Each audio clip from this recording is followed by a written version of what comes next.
Students, it's me, Rashid Ayub, Professor of Mathematics. Today I am going to teach you partial fraction. So what is a partial fraction? A single rational fraction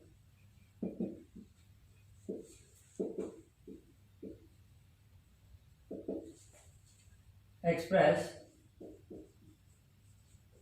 into two or more rational fractions.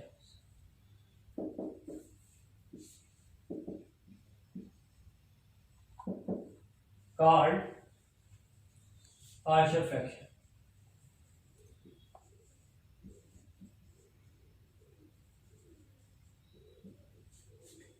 Remember, partial fraction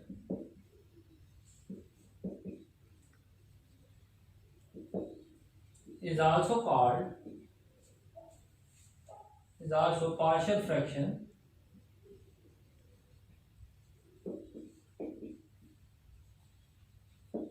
resolution.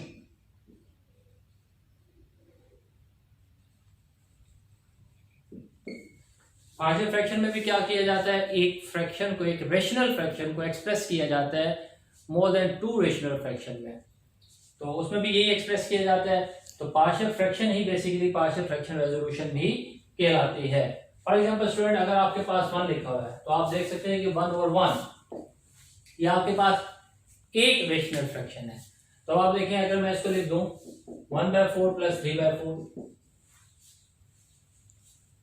तो आप देखिए मैंने क्या किया, मैंने एक partial fraction को resolve कर लिया या एक्सप्रेस कर दिया दो पार्शियल फ्रैक्शन में, दो रेशनल फ्रैक्शन में, एक 1/4 और एक 3/4। मतलब सम में आपने लिखते हैं, दो भी हो सकते हैं, दो से ज्यादा भी आप सम इसमें ऐड कर सकते हैं। जो भी आपके पास पार्शियल फ्रैक्शन मतलब रेशनल फ्रैक्शन होगी उसको आप दो या दो से ज्यादा रेशनल फ्रैक्शन में सम की फॉर्म में लिख सकते हैं, and that will be partial fraction. Okay, types of equation.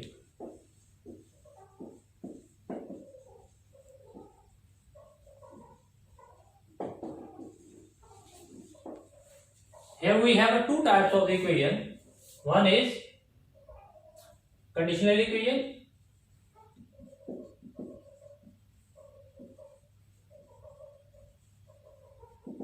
The second one is identity equation. Simply we can say that identity. What is conditional equation? When two algebraic expression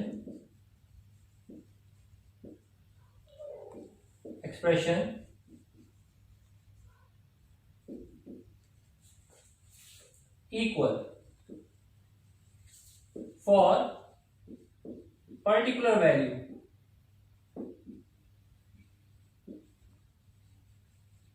of variable. For example, 2x = 1। आप देख सकते हैं यहाँ पे x की value क्या आ गई, 1/2। फिर आप देखिए x² प्लस लेट्स सपोज और quadratic equation, okay, 3x² plus 2x plus 1 = 0। यहां पे भी आपके पास क्या होगी, x की दो वैल्यूज कंसीडर करेंगे आप, ये आपके पास कंडीशनल इक्वेशन हो गई। अब आप देखें identity, it holds good for all values of variable.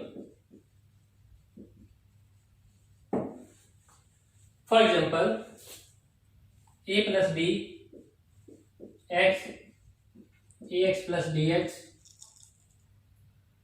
x plus 1, x plus 2, it can be written as x² plus 3x plus 2 sin² theta plus cos² theta = 1। तो होपफुली कि आपको पार्शियल फ्रैक्शन और partial fraction resolution भी clear हो गया।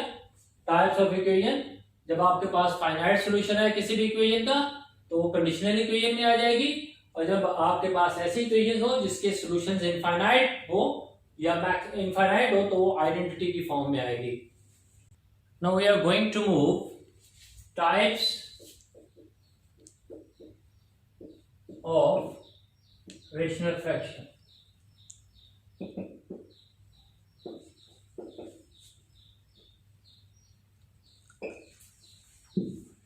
First of all, I will explain what is the rational fraction.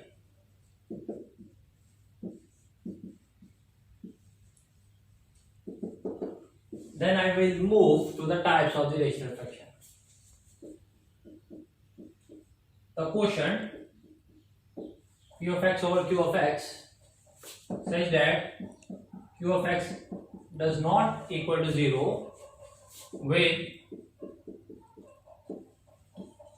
no common divisor, with no common divisor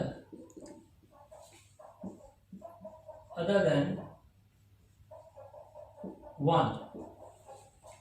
Divisor or common factor. You can also say that no common divisor other than 1 called rational fraction.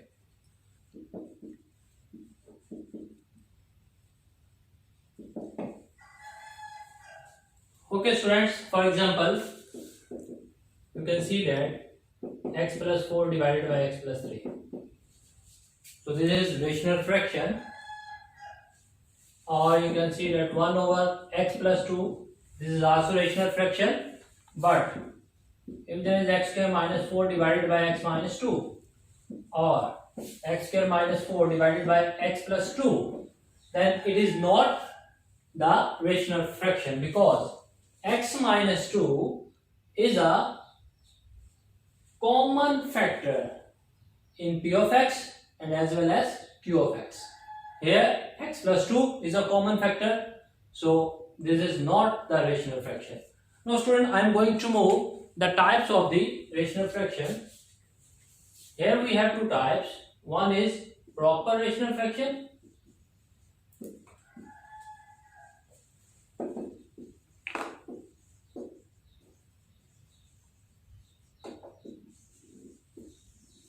What is proper rational fraction?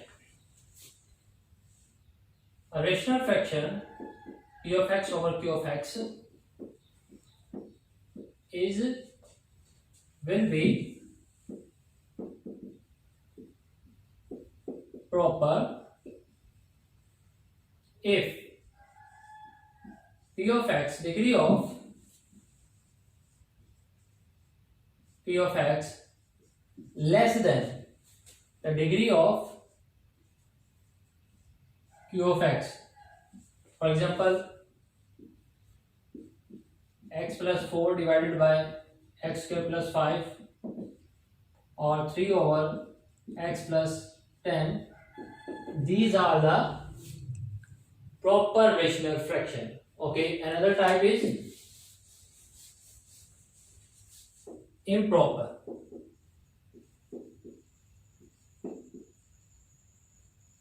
Rational fraction.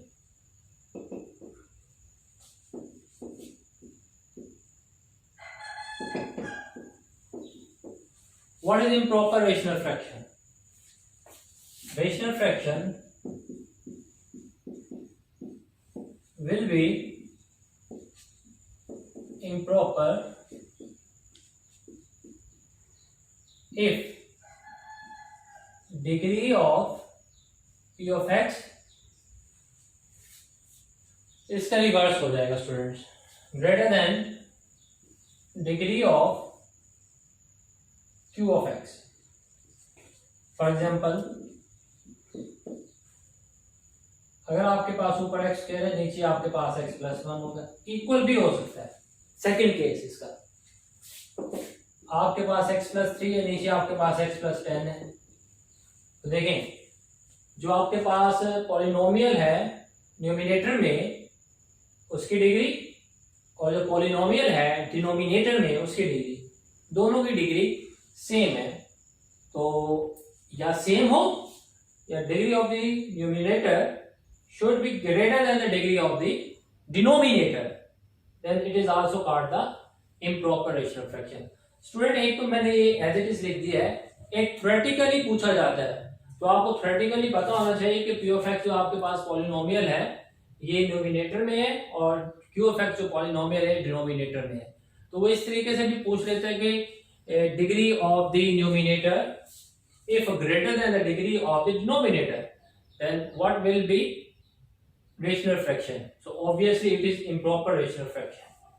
अगर theoretically आ जाए तब भी आपने इसको memorise ही रखना है। Now student, I am going to tell you important question. First note, partial fractions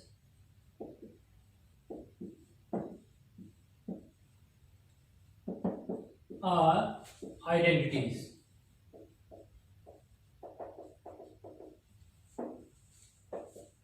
Second, improper can be converted into proper. Polynomial plus proper. Third, improper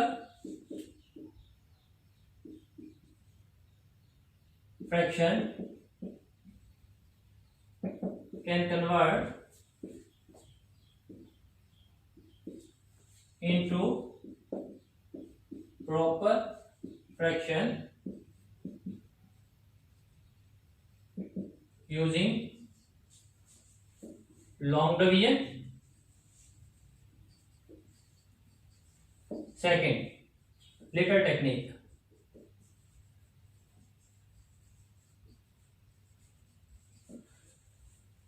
तो student देखिए इसके हवाले से let's suppose x over x plus A x plus B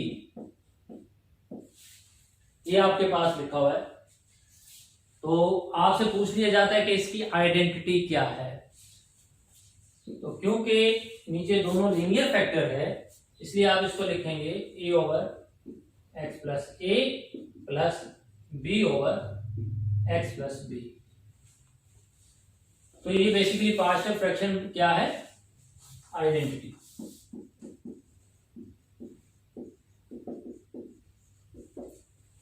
now अगर आपके पास आ जाता है x over x plus a into x plus b whole का स्क्वायर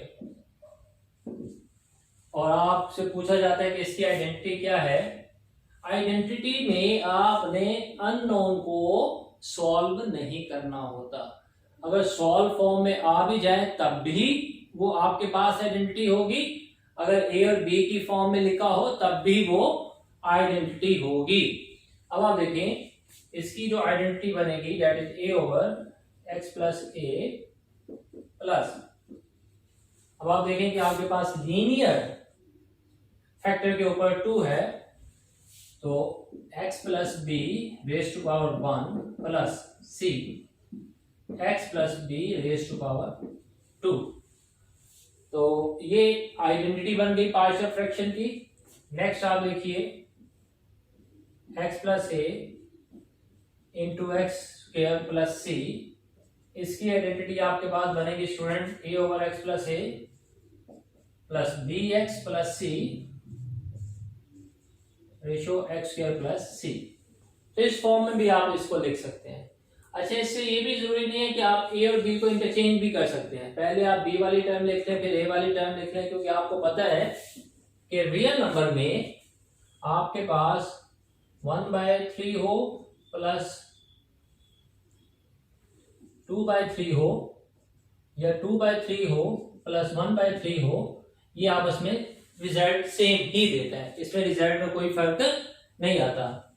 तो ये तो आपने मुख्तलिफ नोट्स देख लिए, इससे रिलेटेड एमसीक्यूज आता है। इम्प्रॉपर को प्रॉपर में कैसे कन्वर्ट किया जाता है, अगर वो लिखा भी जाता है तो कैसे लिखा जाता है, ये भी आपको क्लियर हो गया। अब मैं आपको बताऊंगा 4-5 जितने भी केसेस हैं आपके कोर्स में पार्शियल फ्रैक्शन के, तो अब हम उसको डिस्कस करेंगे। Resolution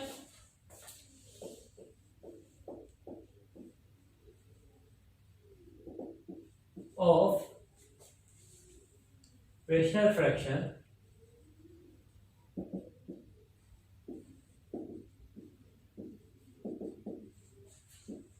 p of x q of x into partial fraction.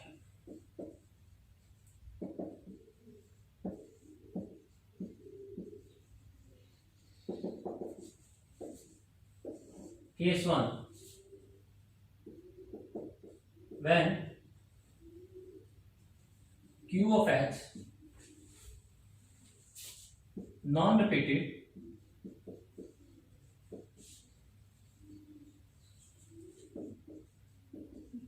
linear factor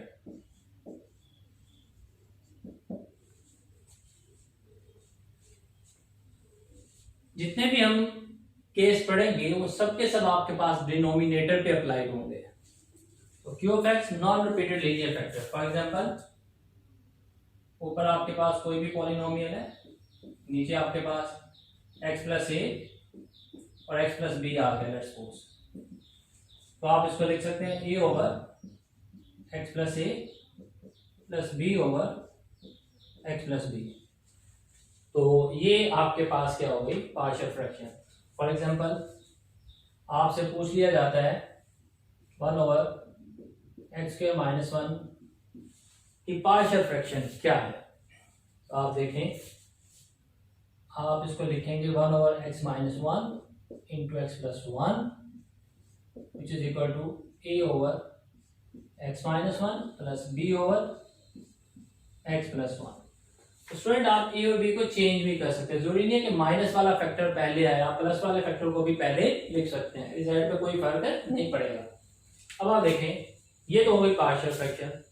और अगर आपसे पूछा जाए कि अननोन्स की वैल्यू फाइंड आउट करें और ये आइडेंटिटी भी है, ऐसे भी आइडेंटिटी, अगर ए बी की वैल्यू फाइंड आउट करके पुट कर लें तब भी आइडेंटिटी है, तब आपके पास क्या होगा, it can be written as a into x plus 1 plus b x minus 1. तो आप देखें एक्स प्लस 1 इक्वल टू 0 है, तो ये इसका 0 हो गया, यहाँ माइनस 1 आ गया, माइनस माइनस माइनस 2, तो b आपके पास आ गया माइनस 1/2 b. ओके, अगर आप x माइनस 1 को 0 पुट करें तो ये इसका 0 हो गया, तो यहाँ पे 1 आ गया, 1 प्लस 1 2a. तो यहां से आपको पता चल गया 1/2 इज इक्वल टू a. तो अब आप ये वैल्यू पुट कर लें, ये नेगेटिव नहीं, दैट इज 1/2 पॉजिटिव. तो 1 over x minus 1 into x plus 1 is equal to 1 over 2 into x minus 1 minus 1 over 2 into x plus 1. तो ये आपके पास पार्शियल फ्रैक्शन हो गई मुकम्मल. और ये भी आइडेंटिटी है, ये भी आइडेंटिटी है. अगर ऑप्शन में आपको ये आइडेंटिटी दी हो या ये दी हो, तो कोई से एक आपको ऑप्शन के तौर पे गिवन होगी, तो आपको अगर ये गिवन है तो आप इसको टिक कर दें, अगर ये गिवन है तो आप इसको टिक कर दें. बाजू का स्टूडेंट सिर्फ आपसे ये पूछ लिया जाता है कि इसको आपने पार्शियल फ्रैक्शन में लिख दिया, then what is the value of a. तो फिर आपने जस्ट ए की वैल्यू फाइंड आउट करनी है और बता देना है कि ए की वैल्यू ये है. कभी कभी आपसे ये पूछ लिया जाता है कि बी की वैल्यू क्या है, तो किसी एक अननोन कांस्टेंट की वैल्यू पूछ ली, या किसी दो अननोन कांस्टेंट की, अगर दो से ज्यादा अननोन हुए तो किसी दो के लिए पूछ लिया, तब भी आपने जस्ट वैल्यू फाइंड आउट करके बता देना है. और जो पूछा जाएगा वो मैक्सिमम 99% चांसेस होते हैं कि वो लीनियर फैक्टर के लिए पूछा जाता है. तो लास्ट में लीनियर फैक्टर इन्वॉल्व होता है, जो कि मैंने अभी आपको लिख के बता दिया. तो ये पहला केस हमारे पास था, that is non repeated linear factor. Okay, we are going to move case 2, non-repeated linear factor. When q of x will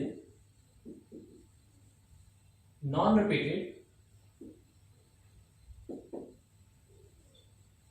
linear factor.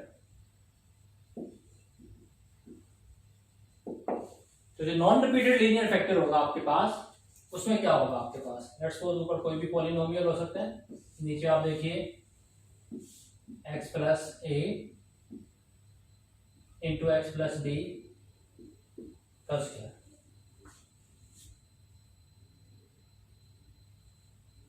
that is repeated linear factor. So student, non-repeated already we have done in case 1. Now we are doing repeated linear factor. That is why you can see here x plus b repeat twice time because it has power 2. Okay, it can be written as in the identity form x plus a plus b x plus b raised to power 1. आपने इसको उस वक्त तक लिखना है जब तक इसकी पावर मुकम्मल नहीं हो जाती, plus c x plus b raise to power 2. अगर 3 होती तो मैं इसको मोर एक्सटेंड कर देता डी तक. तो ये आपके पास दूसरा केस है. अब आप देखें इसमें आपके पास सिंपल ए की वैल्यू पूछी जा सकती है क्योंकि ए के नीचे लीनियर फैक्टर है. ये इससे भी मल्टीप्लाई हो जाएगा, इससे भी मल्टीप्लाई होगा, तो आपसे सिर्फ ए की वैल्यू पूछी जा सकती है जो कि आप एक स्टेप में निकाल सकते हैं. Okay, next I am going to move case 3. लेकिन मैं केस 3 से पे जाने से पहले आपको ये क्लियर करना चाहता हूं. रिड्यूसिबल क्वाड्रेटिक इक्वेशन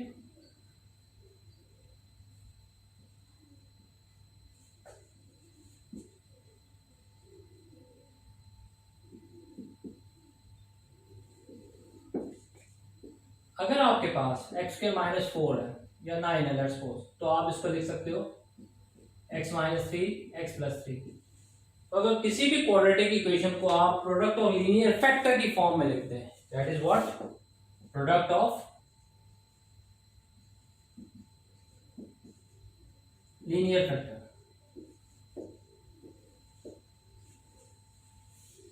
तो ऐसे क्वाड्रेटिक इक्वेशन जो है आपके पास वो रिड्यूसिबल क्वाड्रेटिक इक्वेशन कहलाएगी.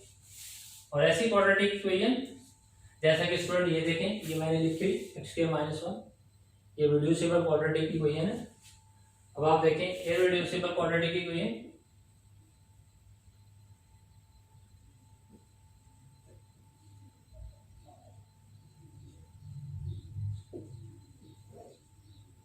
अगर आपके पास x² + a² है, which cannot be written as x + a into x - a, means cannot write as a product of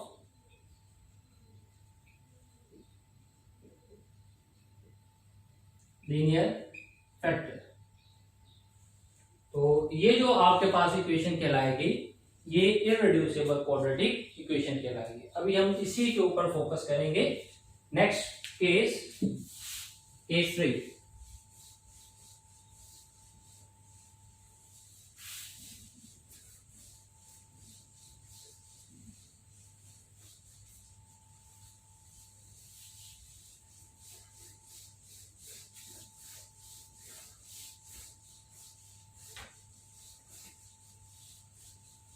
Okay, case 3 we have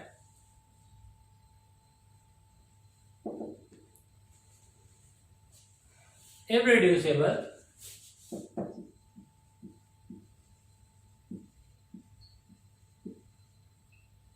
non-repeated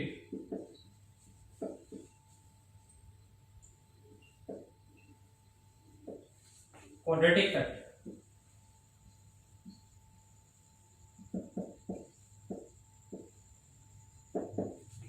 When q of x, तो student देखिए अगर आपके पास ऊपर कोई भी पॉलिनोमियल आ जाता है या कांस्टेंट आ जाता है, लेकिन नीचे आपके पास क्या है x² + a और x + b लेट्स सपोज, तो आप इसको किस फॉर्म में लिखेंगे. अब आप देखिए मैंने लीनियर फैक्टर को बाद में लिख दिया, पहले भी लिख सकते हैं, इससे कोई फर्क नहीं पड़ेगा. इसका जो आइडेंटिटी बनेगी वो इस फॉर्म में भी बना सकते हैं आप, ax + b x² + a plus c over x + b. आप इस फॉर्म में भी बना सकते हैं. आप a को पहले लिख लें लीनियर फैक्टर को, फिर आप इसके साथ क्वाड्रेटिक फैक्टर लिख लें, that is bx + c x² + a. तो स्टूडेंट देखा आपने ये भी राइट ऑप्शन है, ये भी राइट ऑप्शन है, लेकिन लिखा सही होना चाहिए। लीनियर फैक्टर के ऊपर एक कांस्टेंट, क्वाड्रेटिक फैक्टर के ऊपर लीनियर फैक्टर बनाना पड़ता है आपको, और दो अननोन कांस्टेंट होते हैं। इसमें से जो लीनियर फैक्टर वाला है उसमें आपसे पूछा जा सकता है, मतलब मैं इसमें सी की वैल्यू पूछ सकता हूँ, what will be the value of c. Okay, the last case 4।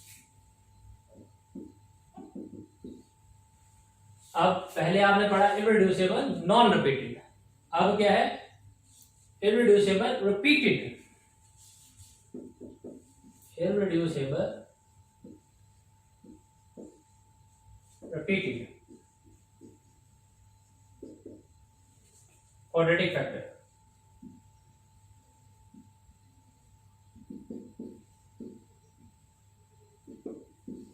तो ये किसके लिए है? व्हेन q ऑफ x जो डिनोमिनेटर में आपके पास होगा, जो डिनोमिनेटर में आपके पास होगा, दिस वन। ओके, ऊपर कोई भी आपके पास पॉलिनोमियल हो सकता है, कांस्टेंट भी हो सकता है, और नीचे आपके पास एक्स स्क्वायर प्लस ए का स्क्वायर। देखें, इररिड्यूसिबल है, क्वाड्रेटिक है, रिपीटेड हो गया। इसके साथ आप कुछ भी ऐड कर सकते हैं, लीनियर फैक्टर कोई भी ऐड कर दें। तो अब मैं इसको लिखने जा रहा हूं इसकी आइडेंटिटी की फॉर्म में या पार्शियल फ्रैक्शन की फॉर्म में। वो आपके पास हो गया ax plus b divided by x square plus a, और पावर अभी 1। उस वक्त तक इसको लिखने जब तक इसकी पावर कंप्लीट ना हो जाए। Next cx plus b divided by x square plus a raise to power 2। Power complete हो गई। नीचे क्वाड्रेटिक था इसलिए ऊपर लीनियर फैक्टर आया, नीचे क्वाड्रेटिक था तो आपने ऊपर लीनियर फैक्टर लिखा। अब आप देखिए प्लस x प्लस बी, तो ये आपके पास आ गया e over x plus B. तो ये क्योंकि लीनियर फैक्टर था इसलिए एक अननोन कांस्टेंट ऊपर आया। तो स्टूडेंट अब मैं आपको थोड़ा सा एक क्वेश्चन बता देता हूं जिसमें आपने क्या करना है, आपने इम्प्रॉपर को प्रॉपर में कन्वर्ट करना है। तो कुछ सवाल आ जाते हैं, लेट्स सपोज कि मैं ऊपर लिख देता हूं x square plus 1 divided by x square minus 1। तो आप देख सकते हैं कि ये एक इम्प्रॉपर रेशनल फ्रैक्शन है और हम इसको कन्वर्ट करने जा रहे हैं। क्वेश्चन पूछा जा सकता है what is the proper form of this improper rational fraction, या फिर आपसे ये पूछ सकते हैं कि इसके साथ पॉलिनोमियल कौन सा आता है प्रॉपर फॉर्म में लिखने के वक्त। तो आप क्या करेंगे, लॉन्ग डिवीजन का इस्तेमाल कीजिए, x square plus 1 x square minus 1। तो 1 से आप इसको डिवाइड करें x square minus 1, sign change करें तो आप देख सकते हैं ये कैंसिल हो गया, पीछे आपके पास रिमाइंडर 2 रह गया। ये आपके पास क्वोशंट, ये आपके पास डिवाइजर, ये आपके पास डिविडेंड। ओके, जब भी आपने डिवाइड करना है और आपने इसको लिखना है तो आपने लिखना quotient plus remainder over divisor is equal to improper. What is quotient? You have 1 plus what is remainder? You have 2। What is divisor? That is x square minus 1। तो इस क्वेश्चन को मैं पहले सॉल्व करवा चुका हूं। अब आप देखें क्वेश्चन क्या था कि इम्प्रॉपर को प्रॉपर बनाते हुए जो पॉलिनोमियल यहां पे आता है, क्योंकि मैं आपको बता चुका हूं कि प्रॉपर को जब प्रॉपर बनाते हैं तो उसकी कंडीशन क्या होती है, पॉलिनोमियल प्लस आपके पास प्रॉपर रेशनल फ्रैक्शन। तो आप देखें मैं ये पूछ सकता हूं कि इम्प्रॉपर को प्रॉपर बनाना है तो पॉलिनोमियल क्या आएगा, या इम्प्रॉपर को प्रॉपर बनाना है तो प्रॉपर क्या होगा। ये भी नीचे 4 ऑप्शन बनाई जा सकती है, पॉलिनोमियल के भी नीचे 4 ऑप्शन बनाई जा सकती है। इस इम्प्रॉपर को जब आपने प्रॉपर बनाया तो पॉलिनोमियल आपके पास क्या है, 1। ये ऐसा पॉलिनोमियल है जिसमें वेरिएबल की डिग्री 0 है। ओके, और ये जो आपके पास प्रॉपर है ये क्या हो गया, 2 ओवर एक्स स्क्वायर माइनस 1। अच्छा, ये भी पूछा जा सकता है केस कौन सा बन रहा है ये प्रॉपर। अभी मैंने आपको मतलब डिफरेंट केसेस बताए, तो ये आपके पास क्या है नॉन रिपीटेड लीनियर फैक्टर वाला केस है प्रॉपर के लिए स्टूडेंट। तो होपफुली कि आपको ये चैप्टर समझ आ गया होगा और आप मैक्सिमम प्रैक्टिस करें, आइडेंटिटी बनाएं, पार्शियल फ्रैक्शंस बनाएं इस चैप्टर के लिए। तो इसमें ऑलमोस्ट 20 to 25% चांसेस होते हैं जो क्वेश्चन मैंने बताए हैं वही पूछे जाएंगे, इसके अलावा इसमें से क्वेश्चन नहीं पूछे जा सकते। Thank you.